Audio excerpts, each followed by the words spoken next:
Hi friends, welcome to రాణం kitchen. ఈరోజు రాణం కిచెన్లో అయితే నేను కర్రీ ప్రిపేర్ చేశాను.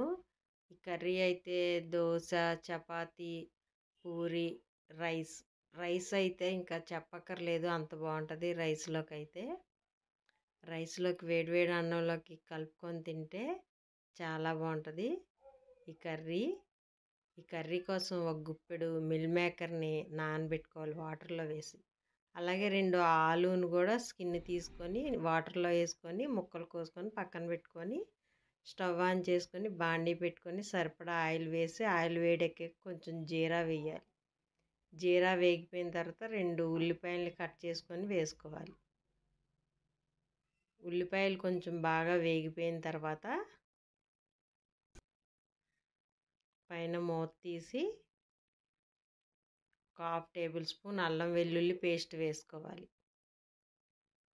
అల్లం వెల్లుల్లి పేస్ట్ని బాగా ఇట్లాగా మంటను మీడియంలో పెట్టుకొని బాగా ఫ్రై చేసుకోవాలి. ఉల్లిపాయల్లోకి ఇట్లా బాగా ఫ్రై అయిపోయిన తర్వాత ఇప్పుడు కొంచెం కసూరి మేతిని తీసుకొని ఇట్లా నలుపుతూ వేసుకోవాలి.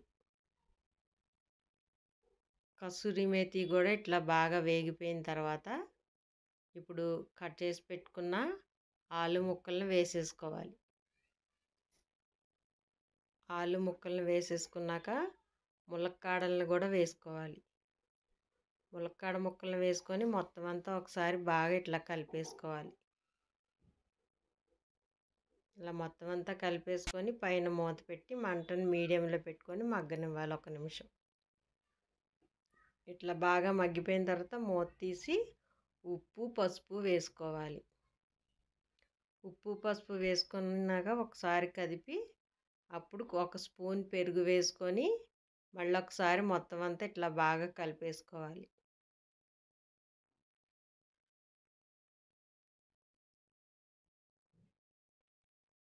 ఇలా మొత్తం అంతా బాగా కలుపుకొని పైన మూత పెట్టి మగ్గనివ్వాలి.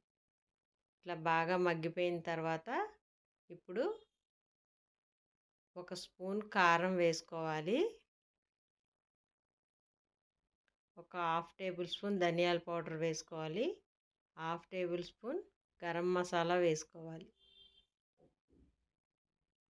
అలాగే నానబెట్టుకున్న మిల్ మేకర్ని కూడా ఇప్పుడే వాటర్ పిండకుండా అట్లానే వేసేసుకోవాలి. మిల్ మేకర్ పెద్ద సైజు అయితే 2 ముక్కలుగా కట్ చేసుకొని వేసుకోవాలి. ఇట్లా మొత్తం అంతా బాగా కలిపేసుకోవాలి. ఇట్లా మొత్తం అంతా బాగా కలిపేసుకొని పైన మూత పెట్టకుండా ఇట్లా కొంచెం వాటర్ పోసుకొని మళ్ళొకసారి ఇట్లా మొత్తం అంతా ఇలా కలుపుకోవాలి. ఇలా కలుపుకున్నాక ఒక 4 పచ్చిమిర్చిని కూడా కట్ చేసుకొని వేసేసుకొని వీటిని కూడా ఒకసారి అట్లా కదిపి పైన మూత పెట్టి 1 నిమిషం మంటను మీడియంలో పెట్టి బాగా మగ్గనివ్వాలి. ఇలా బాగా మగ్గిపోయిన తర్వాత కూరని మళ్ళీ ఒకసారి కలుపుకొని చూసారు కదా, కర్రీ అయితే కలర్ఫుల్గా చాలా బాగుంది. ఇంకా సర్వింగ్ బౌల్లోకి తీసేసుకోవడమే. ఇట్లా సింపుల్గా ఇట్లా చేసుకోండి, చాలా బాగుంటుంది కర్రీ అయితే. అసలు టేస్ట్ అయితే చాలా బాగుంటుంది.